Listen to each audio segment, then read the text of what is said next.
right. Hello, everybody. Here we are. We are at the Kaboto Club. So we want to thank everybody for coming out. Our thousands of followers are all eagerly waiting for us to start this review right now. I assume everybody's here for us. Yeah. Assuming, everybody's here just to hear us talk about Batman Forever. But little do they know, there's actually toys for sale here. Yes. Yeah. So for all those thousands of people that came here to watch us, throw them a bone, buy a toy, buy a collectible, buy a comic book, something. We want to thank Jeff Kavanaugh for letting us do this review here. So basically, my name is Michael, and as always, I'm joined by Joshua Mervell, and today we're going to be talking about the 1995 film Batman Forever. And we're joined by Champion. Hey, how's it going, guys? Good. So we just screened Batman Forever at Meteor on Wednesday night. Yep. And now we're gonna talk about this gem of a movie that I saw in theaters in 1995. And unlike most of the public, I effing hated it. I really hated it. It made me angry.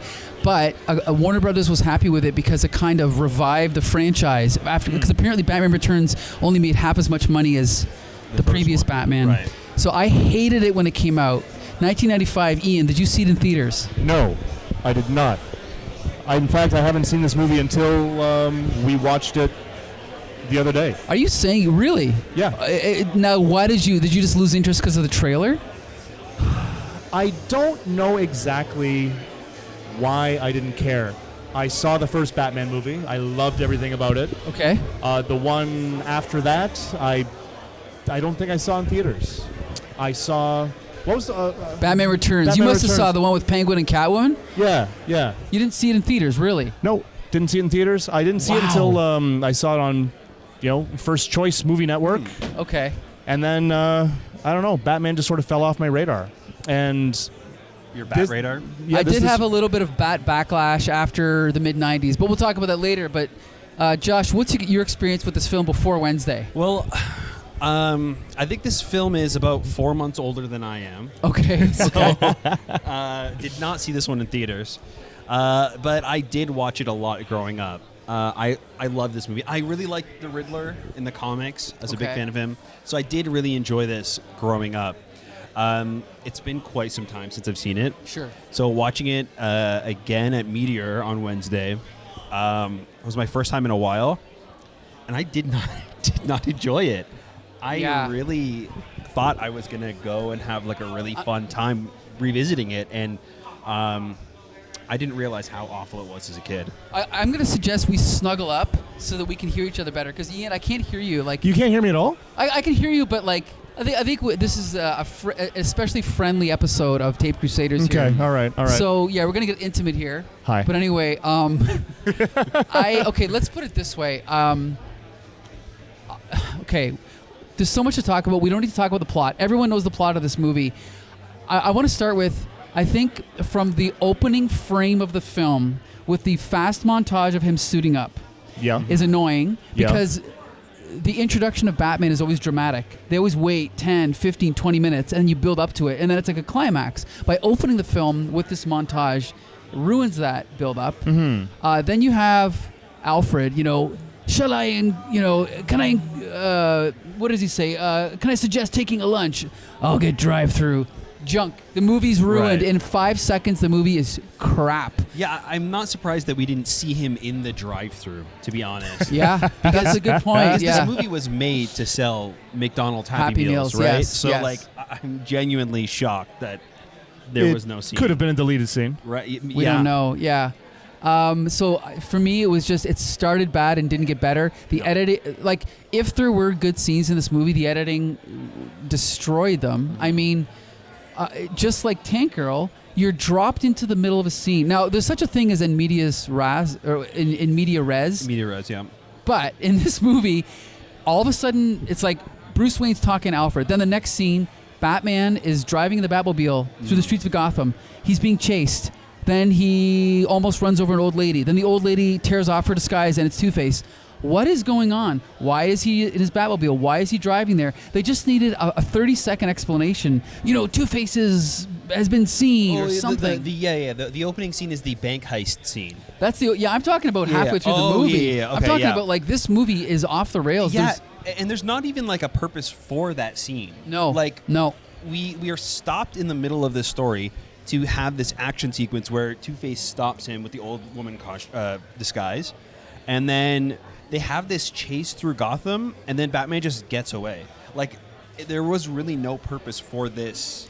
Let's put it this way. You know, like, my sensation watching this film, there was no logical progression from one scene to the next. Nothing. You could have taken the scenes, shuffled the order, and reinserted them, and there'd be almost no effect on the story. No. Even like halfway through, it's like, have you ever been to the circus? Okay, let's go to the circus. Now we're in Robin's origin, but like, why are we there? Again, if they just made it essential to the story that they had to go, or that it was always planned, like, we're going to be going to the circus, and then it naturally is introduced, and then somehow in the comics, it's a little bit different. They set up the fact that it was Boss Zuko, I think, that purposely put acid on the ropes to kill the Graysons. That's fine. They changed it, but it's not logical. Nothing's logical. Ian, what did you think? I thought this film was a mess. I couldn't understand anything that was happening at any point. You're right. It could have been shuffled in any order, and it would have made no difference at all. Everything was... All right, one of the things that really irritated me about this film is the love interest between Nicole Kidman and Val Kilmer. if that's what you can call it. Why are we introduced to this 3 minutes into the movie? Yeah. Like, why is this the first thing that happens? And Right. that level does not change. Like, their relationship, so-called relationship, is like at a 10 right when we are introduced to them, and it doesn't change throughout the movie. Yeah. Like, nothing Right. that they do It doesn't brings that grow. up. No. There's no... all of a sudden they're like in love with each other. Like, they don't. We see them on 2 dates, I think, and they go to the circus, and then the Riddler's It's soiree. But, And but there's we don't a- see them interacting there. Like, we don't see. There's a kernel of an interesting idea there too. The idea that Nicole Kidman is in love with both Bruce Wayne and Batman Sure. Yeah. for different reasons. Yeah. Yeah, and That's potentially interesting, but they booted it. They didn't do anything good with it. And they kind of try and tie that in with Bruce Wayne's also, like, conflict between Batman and Bruce Wayne, right? Like, he himself is having this kind of conflict of, like, who he is, and then Nicole Kidman's character, Dr. Meridian, Yes. Chase Meridian, yeah. she's also having this conflict of, like, who she's in love with, but we sadly don't get any time with the two of them, with Bruce Wayne and her, or Batman and her, that makes me buy this relationship. We just already, right from the bat, see that she's got the hots for Batman. And Right that's from the it. bat. right from the bat. Yeah. Yeah. No, and the thing is there's this video online by a guy who really, I think, sees the glass half full and loves the themes and the exploration of those themes in this film that I don't see being there. But maybe in an early draft, it was, okay, we're going to explore Bruce Wayne's conflict with Bruce Wayne and Batman, and the Chase Meridian is kind of exposing that with her being a psychologist, but it's not there. Like, there's tiny little hints of it. But, like, for example, like when Bruce Wayne has the flashback, and then what does he say? There's one There's point a gigantic bat. well, me and Ian screamed laughing. What was it when he's like, there's something Bruce Wayne blurts out after his nightmare or after his vision, and me and Ian, I don't remember what it was, but we're like, this is outrageously stupid. There's another outrageously stupid moment when they watch the faked security footage, and Chief or Commissioner Gordon's like, well, it's a suicide. It's obvious. Like, oh wow, Yeah. detective. Okay, case closed. That's some good police work there, Lou. Yeah. Oh my God. There's so many, like, laughable moments in this movie. Like, they really hit you over the head with the fact that he's having this inner struggle. Like, Yes. it's not subtle even a little bit. Not at all. No. They're having, like, a little get together at Wayne Manor. Yep. And Chase Meridian accidentally bumps the table, and the vase of roses Oh my Yes. falls on the goodness. ground. And he goes, and he has this, like, this Yes. like moment. It just everything is just like bonk, bonk, bonk, like Yes. hitting you over the head. It's And I love how this is sort of like Batman's kryptonite now. Two roses falling on the Oh my- ground is enough to thank just goodness send her him. pearls didn't break. Oh my God. Embarrassing. Would've been the end of Would've the started movie. convulsing. The thing is okay, I used to want to, after 1995, I wanted to find Joel Schumacher and punch him in the nose. Oh. However, my stance has relaxed Shout out a if little you're bit. here tonight, yeah, Joel. Joel. Actually, rest in peace, Joel. He died several years Oh, ago. shit. But anyway, I gotta he's say, all with us in spirit. yeah, Yeah. I don't entirely blame him because he has done good films.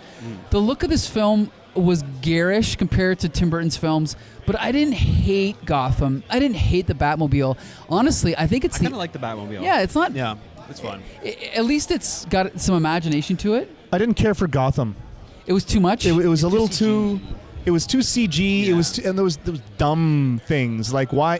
All right, one of the things that I loved about Gotham City under the Tim Burton watch was things like the enormous, like brutal architecture, yes, brutalist, yes. and these enormous, depressing statues and that Yes. sort of thing. But now the Statue of Liberty is in Gotham City. I know. with I a know. big thing that says Gotham across her hat. I didn't even notice that. So strange. And Her of course, hat. a helicopter flies into it and it blows up. Yeah, yeah. But Half of the face. Yeah. oh, yes, you're right. Yeah. Okay, I support this decision now. Yeah. No, No criticism here. it just seemed tacky and lazy Yeah. to use something like that. It doesn't make sense too because I feel like they a lot of times in this movie like hit you over the head too that this is not a real place. Which I Like- don't mind though. I don't mind it being a fairy tale, right? Yeah. But then when you mix things like this Yes. from the real world and Yes. don't change it enough, like Yes. putting Gotham on our ground is not changing You're it. totally to right. feel No, That's a good no. point. different. And Like- if you're creating like a statue, like if you're creating something for the film for this, do something else. Don't make a carbon copy of the Statue of Yes, Liberty. you're Make right. a Tim Burton inspired, Yeah. whatever, right? Yep. Like something, Agree, yeah.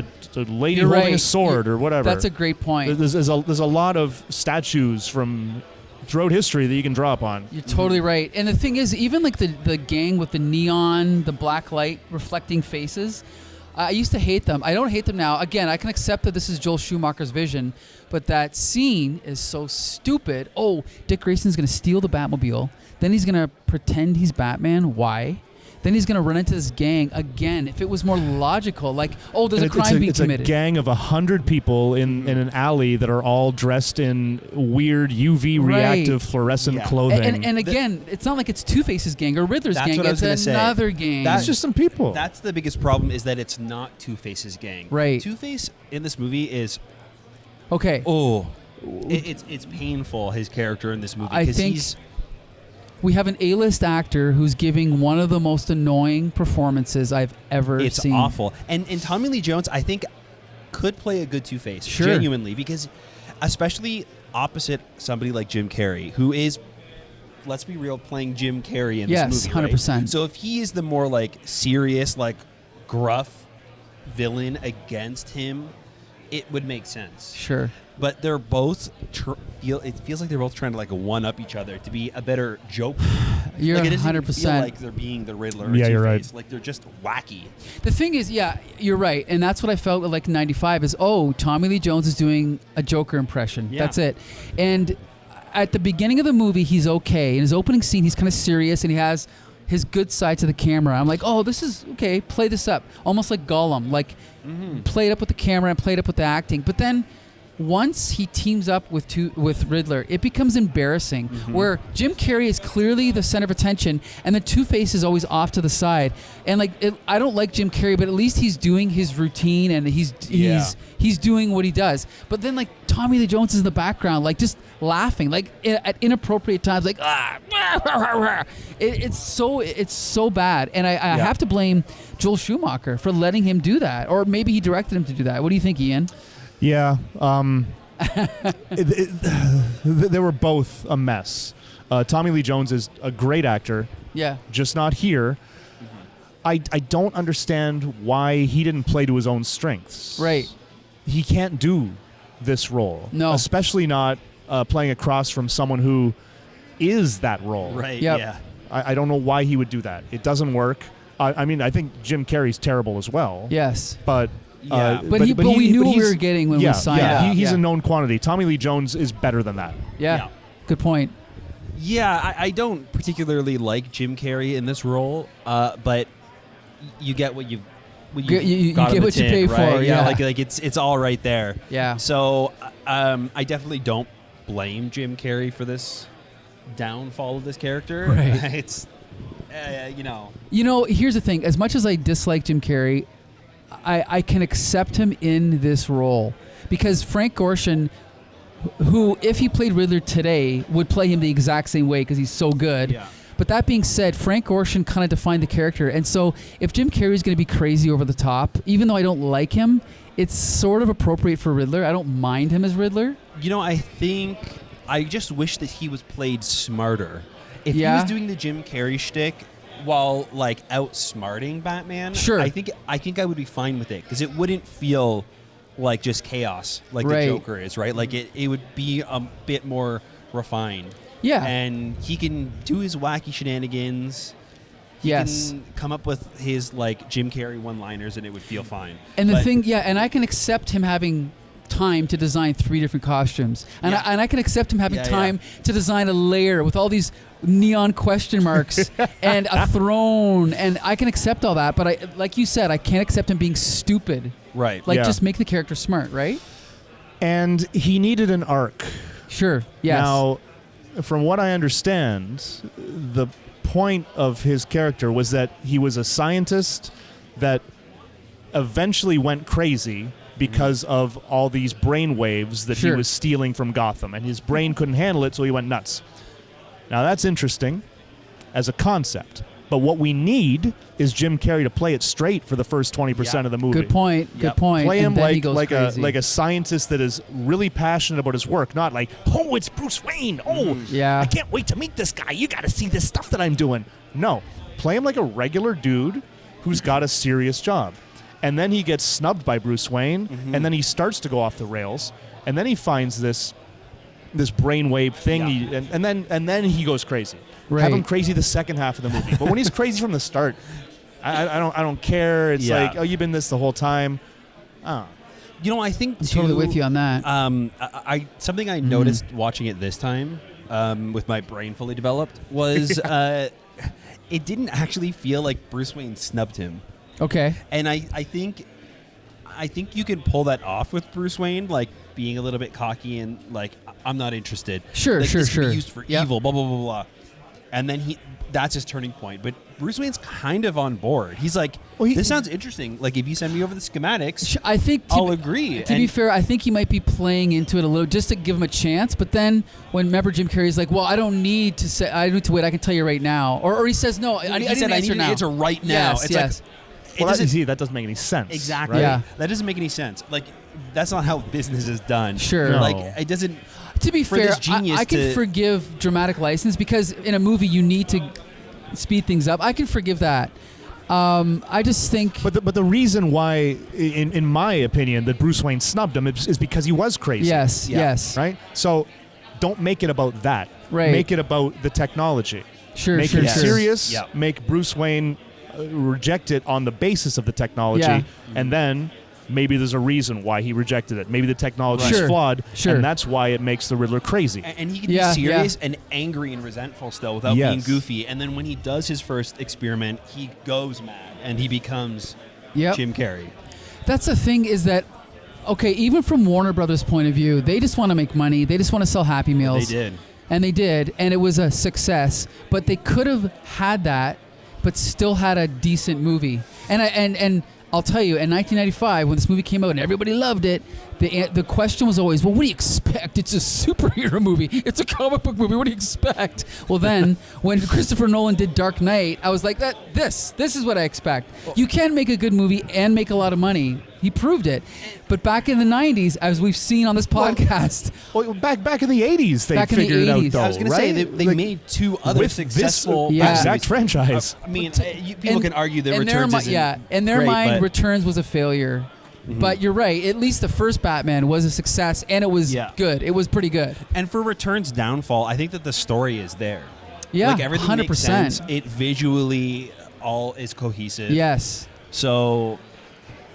Yeah, I never thought I'd be wistfully thinking of Batman Returns after. Yeah, you are. Okay, so we're forgetting a few things here because we're at limited time here, folks. So we got to talk about a few other actors. I don't know if anyone's keeping track of the time. No one's keeping track. Okay, let's talk about Val Kilmer, who at the time was one of the greatest actors working. He played Doc Holliday in Tombstone. It's his best role. Everyone knows him as Iceman from Top Gun. Then there's his masterpiece, Top Secret. Check it out. Willow. Willow. There's Willow. He's a great actor. In this film, I got to say, some people think that it was all intentional how he played Bruce Wayne. I think it was a little bit phoned in. I think either he's so good that you can't tell he's acting, or he's just phoning it in. What do you think, Josh? You know, I actually kind of liked his presence and his voice in this movie quite a bit. I think that he kind of does he's able to play both roles really well. I think Michael Keaton kind of plays Bruce Wayne and Batman the same. Oh, I don't think so, but I think so. I think a little bit more than he does. Like, I feel like you can feel his voice being a little bit cocky when he's Bruce Wayne, and then when he's in Batman, he has this more like serious. But what about Michael Keaton was like, because I bought it in Japan, and like joking around. Like, sure. I think Michael Keaton was still funny, right? What do you think, Ian?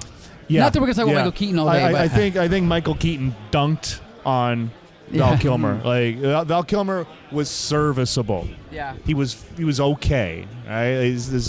Aside from that weird smile that he gave, sure, which I just gave me the heebie-jeebies. But no, Michael Keaton has got, even when he's being serious, comedic timing. Oh yeah, comedic timing. Yeah, that's for sure. And Val Kilmer does not. And I loved that about the Bruce Wayne character from the Tim Burton films, is that Bruce Wayne was a little. He's just kind of scatterbrained and a little goofy, but like serious goofy. It worked. Val Kilmer, I don't know. He didn't really have any sort of personality that set himself apart. Well, okay, I keep going back to this video I saw. I can't remember the guy's name. I'm sorry, but he made a good point about Val Kilmer. If Batman was real, maybe he'd be closer to Val Kilmer in that he maybe had no friends as a kid. He has no social life. He's just training as Batman every day. Yes, in that regard, Val Kilmer's performance works. But the reason Michael Keaton works is because you would never expect Michael Keaton to be Batman. Because Michael Keaton is 5'7". He's kind of pudgy. He's not really traditionally handsome. He's losing his hair. And then you see him in the suit, and he's so intimidating. So as an actor, he makes way more sense than, say, Ben Affleck, because you look at Ben Affleck and he looks like a football player. Michael Keaton looks like a stand-up comedian, because that's what he is. Yeah, You'd never expect to be Batman, and that's right. One reason I love him is Batman. I agree with that. Yeah. This is a fundamental difference between the two characters. Right. And that doesn't exist so much with the subsequent Batman. Unfortunately, now we have to talk about the 37-year-old Robin actor named Chris O'Donnell. Again, outrageously miscast. His acting's okay, but he's so miscast. I just could not enjoy his performance as Robin. Josh, what did you think? Yeah, it's very strange that he's talking about running away from Child Protective Services and, like... Well, even our friend Roman, who's Russian, he's watching the movie. He's like, what is happening? I'm like, he's being adopted. He is being adopted? Can Bruce Wayne adopt me? You know what I mean? Like, I know, it doesn't make any sense. No, you're not old enough, Roman. So. Exactly. But it made no sense, right? Like, honestly, Bruce, what's his name? What's the original Robin's name? Dick Grayson? Burt Ward. Burt Ward. I didn't like him as a kid, but looking back, he was perfect as Robin. You know what I mean? For that version of Robin, he's great. Yeah, but like, and for that time, he was... Yeah. If it was today, Timothée Chalamet, he would be the perfect Robin, in my opinion. Sorry. Okay? But... that's neither here nor there. We've said too much about Chris O'Donnell. His character didn't work. It was ridiculous. All of a sudden, Dick Grayson has a brother? I've seen this movie 1,000 times, never realized Dick Grayson has a brother in this movie. Oh. There's 4 Graysons. Well, he doesn't have a brother for long. Yeah, that's true. True, but the whole idea is his parents die. I'd like to know who this brother is, but anyway, who cares? Okay, he sucked. Anyway, who's next? I feel like, too, that they really kind of... I think it could have worked if they had a little bit of a younger actor. I think it's almost there. Yeah, like a teen. Yeah, like an actual teenager. Yeah. How much of his backstory was canon? Like what in was this movie? Yeah, fairly accurate, except that Boss Zuko is the head of the circus, and he doesn't get paid off by the Boss Zuko is a criminal that I think loaned money to the head of the circus. The Okay. head of the circus doesn't pay him off, so he's like, I'm going to get you back, and puts acid, I think, on the ropes and kills the Graysons. Okay. And okay. then Dick Grayson survives, so Bruce Wayne sees this and adopts him as his ward and then trains him to be Batman. But he's like 8 years old in the original comics. Yeah. And then every time they tell the story, they make him a little bit older, so it's not as ridiculous. And they also sleep in the same bed. Anyway, what were we going to say, Josh? Yeah. I almost slightly enjoy this change in the origin a bit more. Sure. Because it gives Bruce Wayne a reason to adopt him, because he feels like maybe it's partially his fault, right? Like he was involved in the accident. Bruce? Yeah. But he wasn't involved in the actual accident, was he? He was. Well, he was there. Yeah, No, he in was the comics he's there. In the comics he's watching. He's there, like actively helping and getting rid of the bomb. You know what I mean? Like I kind of feel like maybe his involvement is like he feels responsible now for this kid, right? So I don't even hate. Yeah, that. it's like well, even a broken clock is right twice a day, kind of thing. Right. I don't know. Okay, does anyone keeping track of the time? I can check my. Okay, let's just see my here. telephone. We're at 20. Oh, guys, we got plenty of time. Let's keep Oh talking. yeah, it's not even 1:30. Okay, so now we're going to talk about Nicole Kidman, who Okay. I was never a big fan of, partly because I was always a fan of Tom Cruise, and so I thought she'd done him wrong. And so I'm on his side. I'm on Team Tom. I never liked Nicole Kidman. The only person on Team Tom. In this movie, I thought she was okay. At the time, she was a pretty hot star. I don't know. I never really liked her. What did you think, Josh?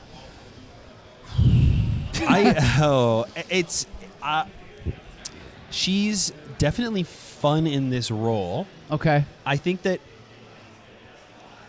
the scenes that she's in are like very intense and I think work, but I think they just played it wrong in this movie. Like I feel like because we don't get like a ramp up to these like intense scenes, Right. it feels hammed right from the beginning. Yeah. And I think that if we kind of eased our way into that, I think this would have been a great role for her. And I think it would have been extremely memorable. But now it's memorable for the wrong Didn't you like reasons. the clever scene when Bruce Wayne hears her practicing on the boxing bag and thinks she's being attacked? being mugged in her office? So he kicks down the door to rescue her. Right. One of the that's not stupidest scenes in the that's movie. not Nicole Kidman's fault. No, I know. You're totally right. That's You Joel know, Schumacher's fault I and the think writer's there's- fault. Akiva Goldsman. I think that there's some great stuff with her. And like No, she's not terrible. yeah, and I think that like even when she turns on the bat signal and he goes to that scene's crazy. But I feel like when somebody like a civilian is standing next to Batman, there's this like dynamic where Batman is more intense than the civilian. But Okay. in this scene, it's like swap. Oh, And it's look at kind that. Insight by Josh. It's Yeah? kind of interesting that like he feels this like intense pressure and she's kind of keeps her cool. Okay, Like, okay. I think there's something to be said about her in this role kind of matched up with Batman. I don't think it's played right in the movie, but Okay. I think she does a fine job. Okay. Yeah. Ian, what do you think? Yeah, I agree with that. That's an interesting little shift in energy there. The fact that he's intimidated by her. But beyond that, she's just a rehash of every female lead from every Batman film leads up to this. She's the same character as Catwoman or Michelle Pfeiffer. She's the same person as Vicky Vale, right? Just there's not enough there setting her apart. And also the fact that we see her do this intimidating of Batman thing in the very first scene of the movie. Yeah. We don't need that right away. Sure. Like, let's build up to this. Let's meet her first. Let's set up why Batman might feel intimidated by her. I don't know. It just dumped on us and came out of nowhere. And You know, the other thing is, you raise the scene you mentioned on the rooftop when she activates the bat signal. What I don't like about that is, as well as the first scene where they talk to each other, I don't think Batman should be having casual conversations like, "Oh yes, I've read your work." Yeah. You know, it's naive but interesting, or whatever he says. I think that in those situations, Batman should always be 10 feet away in shadows and giving one-word answers like Rorschach, because he doesn't want to come off as a normal person. I think he always wants to be that intimidating vigilante because he wants to frighten people, and he never wants to lose that mystique. I agree with that. Sorry to interrupt there. There's also something that sort of rubbed me the wrong way is the fact that everyone in Gotham is like pro Batman now. Yeah. And it's just perfectly normal. Yes. And there's one scene that I recall where there's a news reporter that's talking about something and just casually mentions, and Batman, blah, blah, blah, blah, blah. Oh, you're talking about when Batman's in court and Batman's sitting in court in full costume and then leaps out? Like, it might have been that scene, yeah. It was around there, I believe. Sure. But in any case, I don't think that Batman works as well when he's accepted. Yeah, you're right. I think that's a big problem with this film. Not only story-wise, like you're saying, but also even just how the character is shot in this film. Yeah. There's no mystique about who Batman is. That scene where we first see those two characters and they're talking about your work, blah, blah, blah. She turns around to look at the thing, right?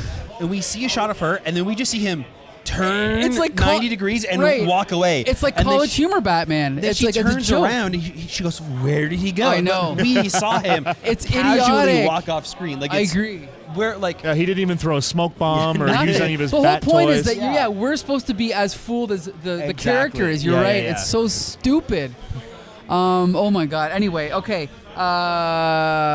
Commissioner Gordon is a moron. Okay, let's talk about Alfred. The guy who plays Alfred, which is Michael Goff. Michael Van Gogh. He is a great actor. I love him. I love him from the Hammer films. I love him in this movie. I think he's somehow, just like a good Shakespearean actor, rises above the material, and it's like he's in a different movie. So I thought he was just as good in this movie as the first two. What do you think, Josh? Yeah, he's great as always. He's my favorite Alfred. Yeah, he is far, the definitive Alfred. Yeah. Even the solo TV show Alfred. Oh, I mean he's okay, but yeah, we don't need him. Yeah. He's great. Even the parts where like in the script, it feels like such an awful moment for the character. Yeah, I buy it with him. Sure. Like the fact that he like checks to see where Dick is in the mansion, and then he sees that he's on the 3rd level, and then he goes, "Okay, perfect," and then unlocks the secret door. Yeah, That scene is like awfully written and so stupid, but I find it charming coming from him. For some reason. He's like a sweet old grandfatherly man. Even when like Robin comes like tumbling down the stairs and everything, like his turn to camera, like I don't know, I forgive him. Yeah. In this movie, like I just really enjoy him. Yeah. Yeah. Ian, what do you think? He's great. I mean, everyone in the world is going to agree with us on that. Yeah. And you're right that he rises above the material. I wish that I could see the movie that he thinks he's in. Yeah. Yeah. Good point. Good point. I want to see that movie.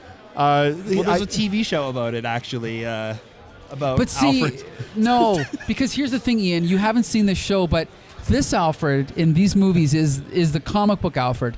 Then every time they did a new movie, they tried to make him tougher. It's cooler and now cooler. He's an spy and a soldier. And he's that's not Alfred. If you want to have that character, make a new character, right? He's Bruce Wayne's father's butler. And that's it. That's all he is. Right. Sure, make him a doctor if you want to make him a doctor, so that he can, dress like wounds in combat. That's okay, but he can't be tough. Yeah, and I don't want to see it either. You know what I mean? Like I don't want. Yeah. The perfect Alfred scene, in my opinion, is the scene in the first Batman where they've moved from the giant dining room to the little room in the kitchen, and he's sitting there having some food with them. Just like this kindly old man telling some stories. That's what I want to see. Yeah. I don't want to know if he can break my neck by looking at me. Right. And he shouldn't, right? Like even if that was part of his past, that shouldn't be something he can do. No, he's too old. And this is the trend where, we got to make Aunt May young and hot, and we got to make Alf. No, you don't actually. You can leave the characters exactly the way they are because they've always worked, and to create new characters if you want. But it's just like Q. Like Q in James Bond is supposed to be an old man that's funny, that's played by a certain type of actor. But in the new James Bond, we got to make him 22, and we got to make him clever. And then you know what I'm saying? They just completely changed the character, completely changed the dynamic. They did it with Moneypenny. Anyway, we're not going to talk about James Bond. That's a different podcast. There's ways to put those sort of backstories into your character if you really want to do it, right? Like, have you seen the Archer, the animated? No. No? Have you, Josh? Yeah. Archer's butler. He is an Alfredish type character. Okay. Old man, just sort of, cleaning up after the place. But it turns out that, in World War I, he was a bit of a badass. And they've got 1 or 2 episodes that touch on that. But it's not over the top. It's not something that is critical to his character. And it should be something he could do in the past, not something you can do when you're 80 years old. Yeah, no, right? exactly. I like when it's done to like tell a story or teach a lesson to Batman. I think The Dark Knight does it really well. They're talking. He's talking about his time in the war where, like a bunch of soldiers were destroying like crates of food or something. Sure. And it didn't have any like advantage. They were just doing it to be evil, and it was like he's like connecting that with. And I don't necessarily like Michael Caine as Alfred, but yeah, I see your point. Is that is a good way to use his backstory for the character. Yeah. Whereas like Andy Serkis was. Right. He shouldn't be flying the Batwing. No, never. Okay. I think we've covered all the main. Hello, Drew Barrymore's in this film, apparently. I kind of always forget that. Yeah. She was a pretty big star already, and I'm surprised she would take on such a small role in this film. Oh, really? Yeah. I had assumed that this was early on in her career. No, she was already infamous for being a brat in Hollywood. She would be like, Ian, help me out. Like almost like the Paris Hilton of her time, like always in the news, always doing something stupid. Something interesting. Yeah. So the fact that she was in such a small role is surprising. It's probably just because it was a Batman film. Yeah. But she's too big of a star to be in that because she comes in halfway through and you're like, oh, Drew Barrymore's in this film, right? What did you think, Ian? I didn't really mind that. Okay. In fact, I like seeing stars do that sort of role. This sort of like, oh no, I'm way too big for this, but I'm going to do it anyway. Sure. Because it's fun. Or I don't know, maybe they just paid her a lot of money, but I think she was okay. Yeah. The role that she Yeah. played, it fit her character. I don't know. Like she didn't do too much, but that makes sense. Her attitude matched, right? The vibe was right. Sure. Yeah. It makes sense that you were saying that she was already star too, because when she's introduced, it's in that scene where we get into Two-Face's lair, right? Yes.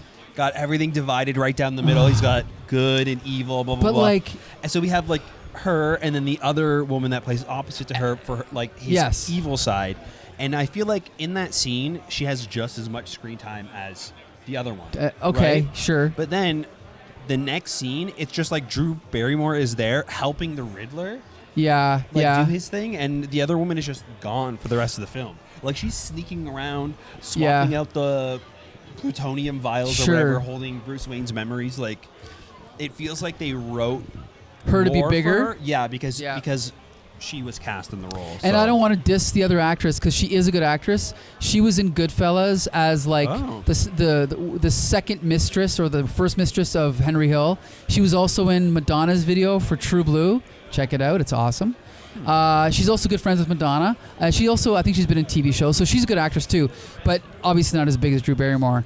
But I got to point out something about that scene. They design a set to be split right down the middle. Somebody call Wes Anderson's camera guy because they made the camera go a little to the left, so it loses the effect.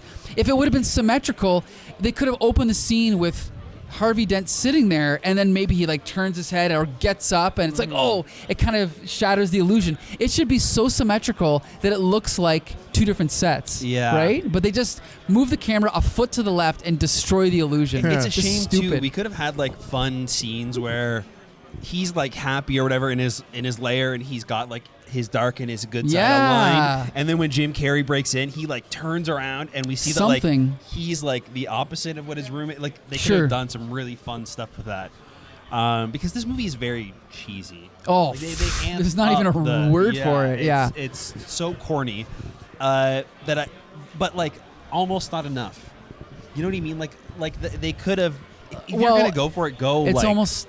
they went in the wrong direction. They went for incoherence instead of right, because it feels almost in between Batman and Robin, like full on camp. Okay. And Tim Burton. Like it kind of has this like weird, like teenage in between stage. You know. Can I just say that I actually think I've always preferred Batman and Robin, the fourth film, because it goes all out, and this film does not. What do you think, Ian? I've never seen Batman and OMG. Robin. Well, guess what? That episode's coming up soon, so be sure to tune in for that one. But Josh, what do you think? This one or Batman and Robin? It's been a while since I've seen both of these films, but I think that was the first thing I said after watching this movie. I'm like, I might like, my memory of Batman and Robin is better than what I just watched. Yeah. So no, it is better. Hopefully it holds up as much as it does in my brain when I watch it again. I think this is something people don't understand about cheesiness. The movie can be cheesy. It can be over the top. It can be stupid. It can be outrageous. But as long as it somewhat makes sense, as long as the scenes are logical and the characters are somewhat logical, I think you can get away with a lot. And if right? you commit to it. Yeah, commit to it. You're right. Like, go over the top, but just... Again, if you're going to go over the top, you have to stay over the top. If that's your movie, that's your movie. You can't pick and choose what parts you want to be crazy. We can't have this dark, like, kind of depressing story with Bruce Wayne not knowing who he is, right, and having these nightmares, and then also have Jim Carrey jumping around. Like, no, it's ridiculous. The thing is, though, is Ian, you mentioned the Alfred scene in the first Batman in the kitchen. I love that scene. In this movie, the movie is so rapid fire and incoherent, and then there's a brief reprieve where we see Alfred doing laundry, and Robin's or Dick Grayson's in the background, and my brain, it was like, oh God, thank you. We can just breathe easy for us, but no, we can't, because he's got to do crazy laundry. He's got a karate laundry, jumping around and flipping. Oh, like, my what's God. The dryer broken? Yeah, Dick? Come on, just toss it in the dryer. He's got to wring out his T-shirts with his toes. Oh my God. Like, it's insane. Like, we already know that he's an acrobat. Right. You don't have to show us again that he's an acrobat. Yeah, like him jumping around to sneak into the Batcave is logical. Yeah. At least it makes sense why you do that. The laundry thing is just like, oh God, please. Except it was interesting that Alfred managed to get like 150 feet down the hall in the span of time it took the door to close. Speaking of 150 feet, how much distance do you think there was between Wayne Tower and the Batcave when Bruce Wayne went in that capsule and that freaking like 100 miles? I don't even know. And there was a speedometer on it for some reason. It was like, oh, he's going 180 miles an hour. But again, the one thing I got to give this movie credit for is if you're gonna do a superhero Batman movie, those elements are what make it Batman. So Christopher Nolan's movies have better scripts, but they go so far in the direction of realism that you lose. I don't hate it though, because they've set up this world. Yeah. In Christopher Nolan's, and you buy it from the start. Like, I don't think you're expecting. No, I'm just saying. To be a luge down to the Batcave. You know I'm what just I mean? saying it's like Christopher Nolan's Gotham is just Chicago. There's no element of fantasy. Yeah, I think that in The Dark Knight, it really does feel like that. In Batman Begins, I feel like there's a little bit of fantasy. And then unfortunately we do lose that in The Dark Knight, but. Well, anyway, okay. There's a couple more things we still have. Oh, guys, we got so much time and we're going to be talking all day. Okay, we've got 2 minutes. Okay, so, no, actually, we can go about 7 minutes. So let's talk about the music. The music, was it by Danny Elfman? I'm not even sure. By somebody else. No. I can't remember. I don't remember it being good or bad.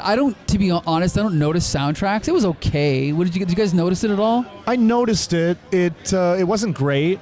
It was all right. It was like they were trying to riff on Danny Elfman a little bit, but they weren't capturing the magic. Sure. Danny Elfman is just, nobody can touch him. Yeah. So I don't know why they didn't, or maybe they did try to license.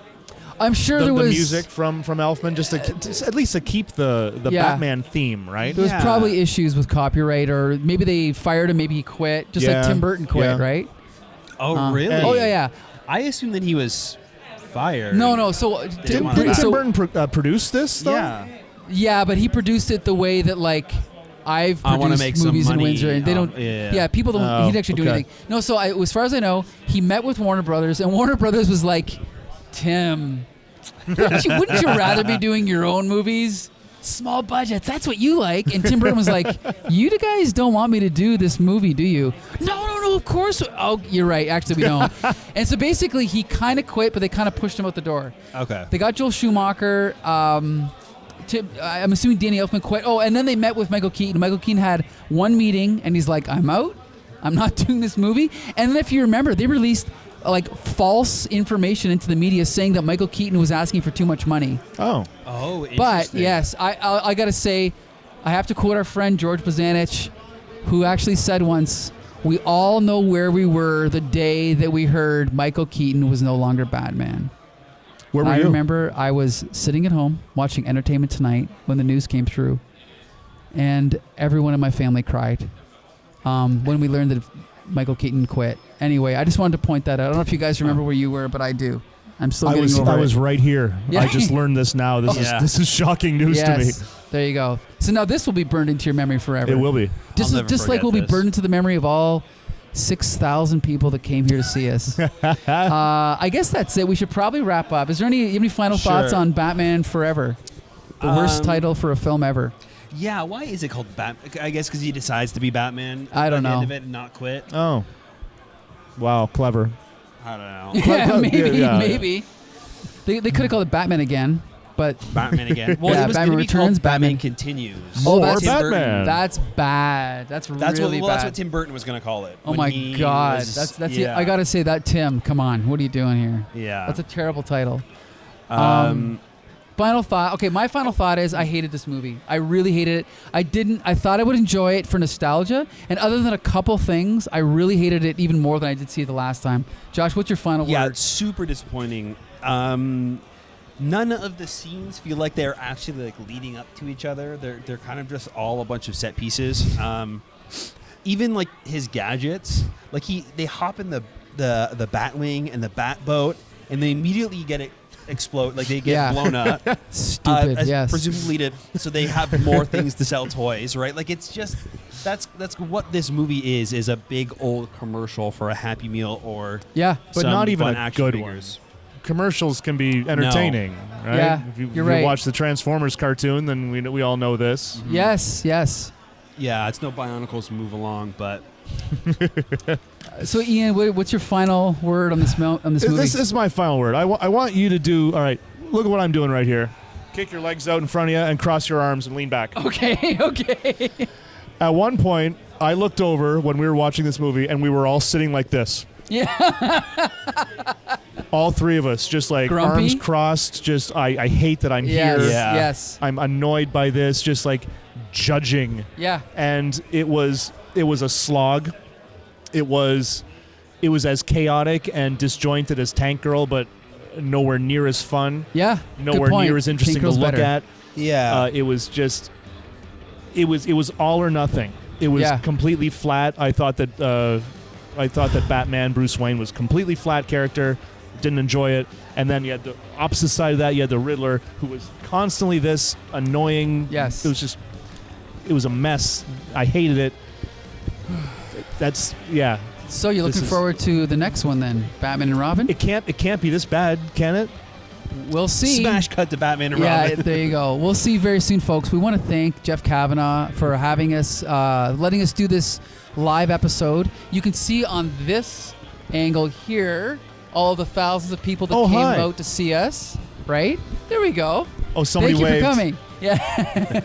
And hey, since you're all here to see us, you're here, you might as well buy something, right? There is a toy show. Many people don't know there's a toy show going on at the same time as our recording, so be sure to buy something.